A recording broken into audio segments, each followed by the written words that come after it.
Hey everybody, how you doing? This is Barry, that Goat Metal Show with the weekly recap. Hope everybody's doing good. Hope everybody's having a fantastic week as we march on towards Easter and Good Friday and Zombie Jesus and the Easter Bunny.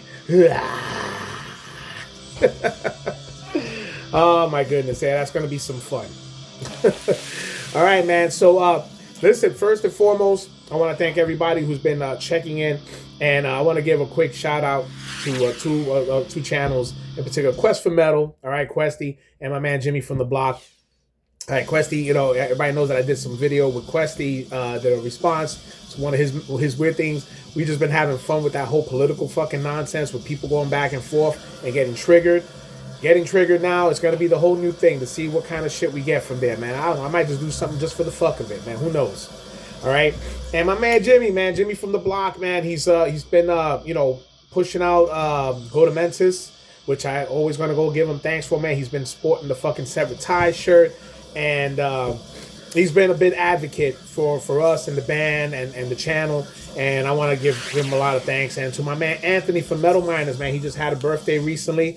All right, fucking Anthony, happy birthday, man. We had hooked him up with some goodies, man. I'm glad he enjoyed it. All right, so let's just get into some of the news. All right, some sad news, man. Sad news. All right, Ross the Boss Friedman, all right, the legendary founding guitarist of Manowar and the Dictators, died on Thursday, March 26, 2026, at the age of 72. His passing was confirmed by the Metal Hall of Fame and his official social media channels. All right, Freeman's death was a result of ALS, also known as Lou Gehrig's disease. All right, he publicly revealed his diagnosis in February 2026 after experiencing months of muscle weakness and minor strokes. The disease progressed rapidly, claiming his life just over a month after the public announcement. All right. He's known for his unmistakable tone and pioneering role in both punk and heavy metal. Freeman's career spanned over 5 decades. What can I say, man? You're Ross the Boss. He is a Bronx native, all right? And everybody knows how I feel about Manowar. Manowar is one of my all-time favorite metal bands. A big shout out to my man Georgie, George Vasquez. When I was in my metalhead journey, he introduced me to Manowar, and I've been a fan ever since.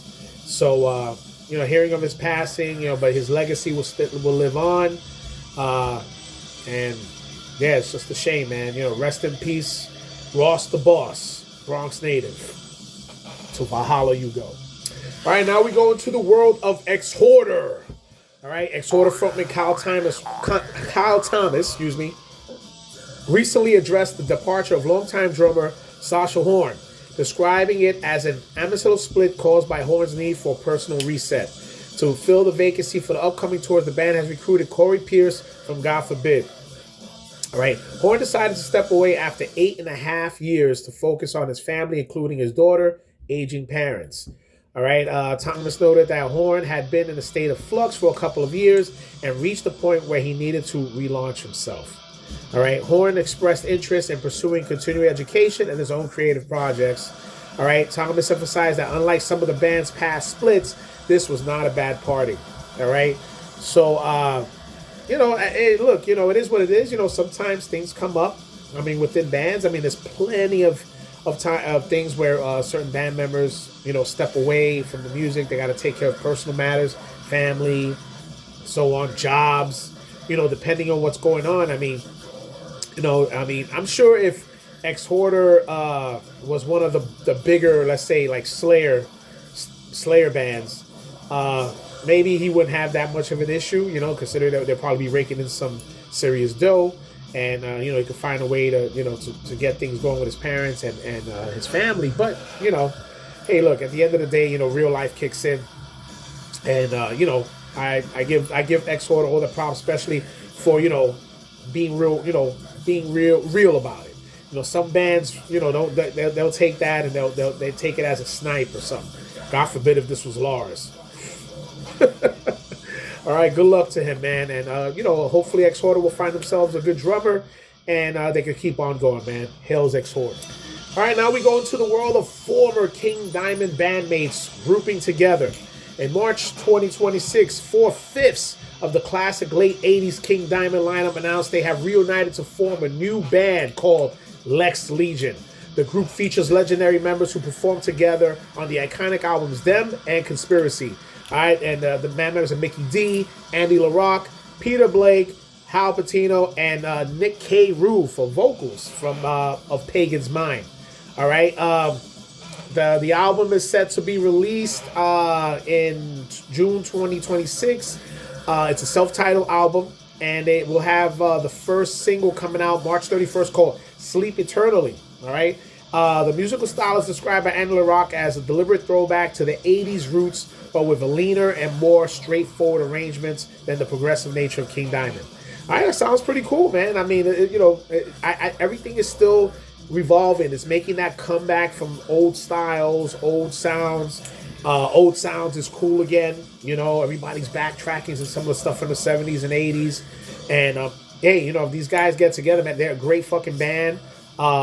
You know, let's see what kind of music they make, man. I think that would be some really, really good shit, man. So, June 2026, going to be looking forward to picking that up. It's going to be on, the label is the MNRK Music Group. That's the name of the label that they're on. So, look out for it, man, okay? Lex Legion. All right, now we go into the world of Judas Priest, all right? In a new interview with Canada's The Metal Voice on March 26th, guitarist Richie Falker confirmed that Judas Priest has officially begun recording their 20th studio album. All right, the band spent a full month in the studio during February 2026, laying the foundation for the new record. Falker noted that the band is working on the follow-up to their 2024 album Invincible Shield, and that he had been stockpiling riffs, ideas while on the road. Despite the members' long careers, Falker emphasized that they remain creative people who are constantly generating new melodies and song ideas. All right, while recording has started, the band is in no rush, and no release date has not yet been announced. All right, so hey, you know, so look, I know there was already talks about Judas Priest retiring. I guess they want to, you know, this is going to be their 20th album. Maybe this will be their Swan album, you know, 20th album, 50 years, you know, and so on. Yeah, you know, let's see, man. I mean, you know, so I heard the last album. I wasn't really fond of it. It was okay. Hopefully it'll, you know, be better, you know, and at least they'll have a nice little going away, you know. So we'll see what's up, man. So there you go. It's you know, they got some new stuff coming up, and I'm sure once everything is going down and they lay down the tracks, we'll get some updates and an actual date on when the album will be out, right? So stay tuned for some new Judas Priest. All right, now we go into the world of Dimmu Borgir. All right, they have released a new cinematic music video for the single. Excuse me, you know, it's in Polish. So all good and blood subtle. You know, so please, you know that. Can't pronounce stuff right, so whatever.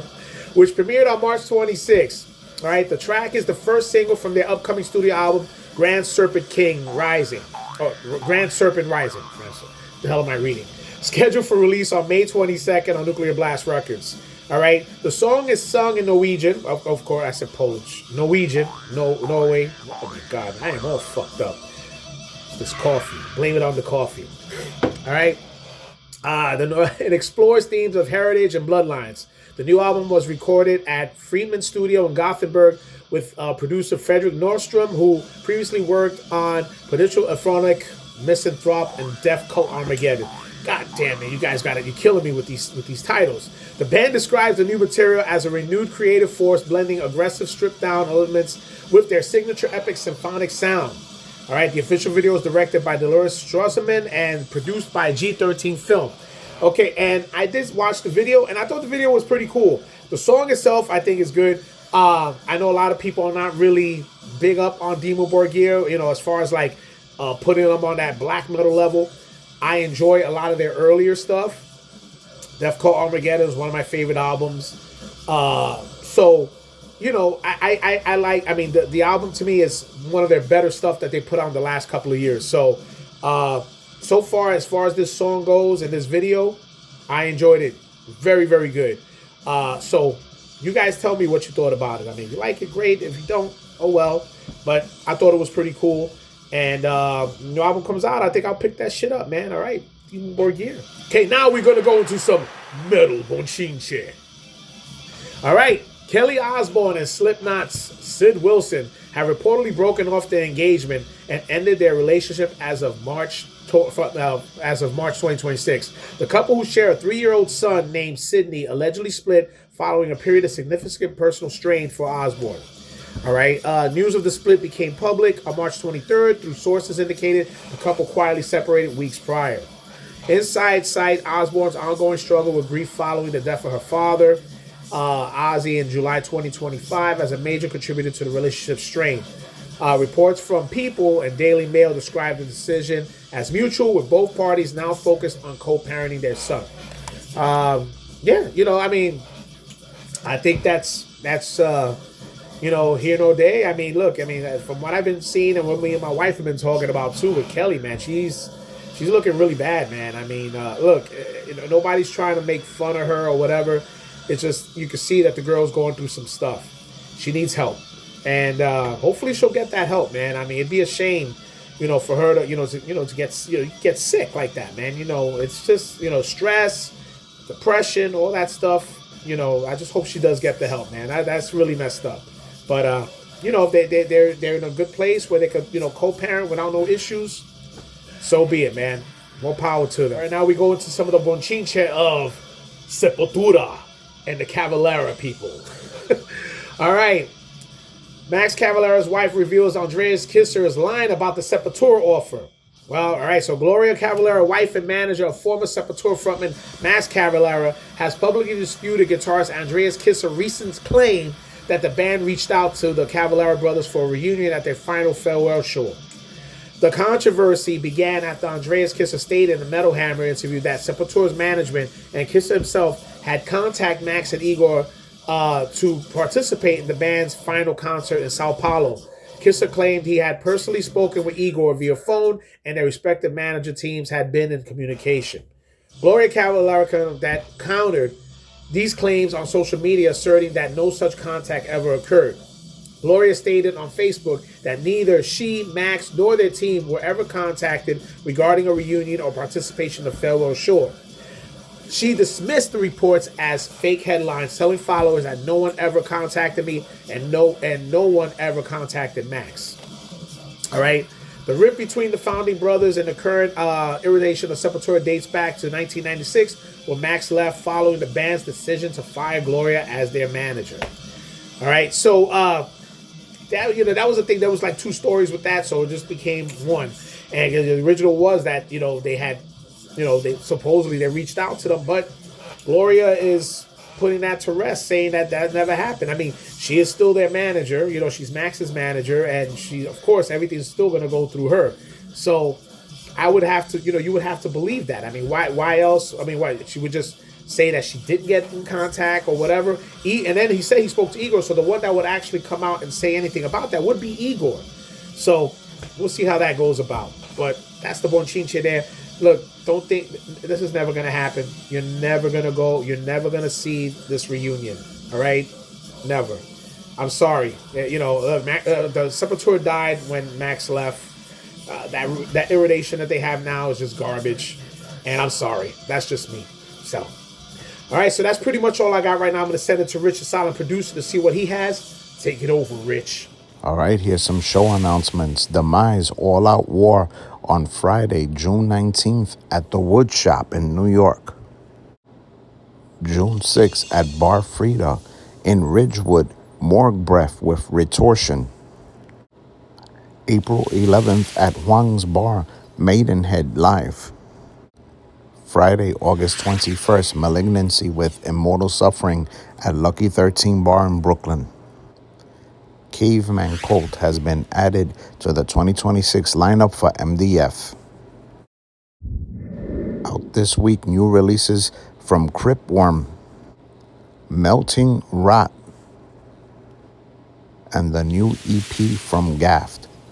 Stay tuned in the upcoming weeks for some new interviews and some special surprises on that Goat Metal show.